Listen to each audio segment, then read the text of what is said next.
దొండకాయ ఫ్రై తయారు చేస్తున్నానండి. వాటికి కావాల్సిన పదార్థాలు కొద్దిగా నూనె, కొబ్బరి, ఉల్లిపాయ, కొంచెం జీలకర్ర, కొన్ని ఆవాలు, ఉప్పు, పసుపు, కారం. ముందుగా పెనం వెలిగించుకొని స్టవ్ వెలిగించుకొని పెనం పెట్టాలండి. కొద్దిగా నూనె,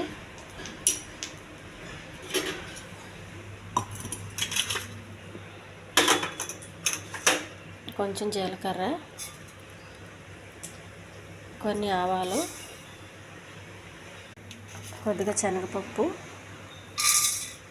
ఇవి కొంచెం దోరగా వేగించాలి.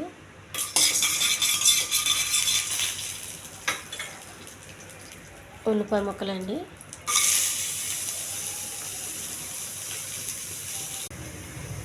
కొంచెం కారం అండి. కారం మీకు కావాల్సినంత, నేనైతే తక్కువ వేస్తాను. కొంచెం పసుపు, ఉప్పు, కొంచెం కోసి పెట్టుకున్న దొండకాయ ముక్కలండి.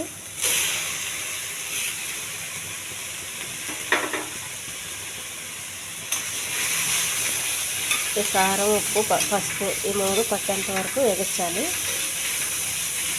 మంట సిమ్లో పెట్టుకుని వేగించాలండి. హైలో పెడితే తొందరగా మాడిపోతుంది గిన్నె.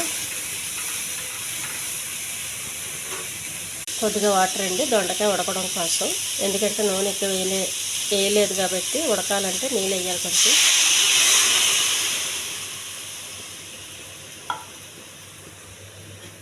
కాస్త మూత పెట్టేయాలి.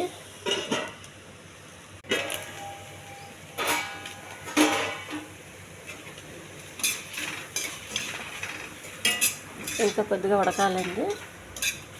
మనం ఉడికే వరకు కొంచెం కలుపుకుంటూ ఉండాలి. కొంచెం గట్టిగా కావాలనుకున్న వాళ్ళు ఇలా దించుకుంటే సరిపోతుంది.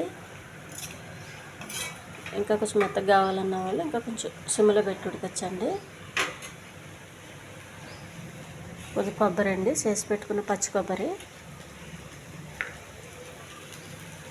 ఈ ఛానల్ నచ్చితే సబ్స్క్రైబ్ చేయండి, షేర్ చేయండి, లైక్ చేయండి, కామెంట్ చేయండి. ఎక్కువ నూనె లేకుండా ఇలా చేసుకుంటే చాలా సింపుల్గా ఉంటుందండి.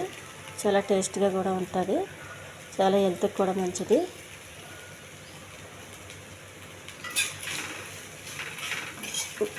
పెనం మాడకుండా ఒక సిమ్లో పెట్టి కలుపుకుంటూ ఉండాలండి. వాటర్ అంతా ఎగిరినాక అప్పుడు కూరకు మంచి టేస్ట్ వస్తుంది. మాడకుండా ఉంటే ఇది అన్నంలో కలుపు తినడానికి చాలా బాగుంటుందండి. చపాతీ కూడా కొంచెం పర్వాలేదు, అన్నంలోకి ఎక్కువ బాగుంటుంది.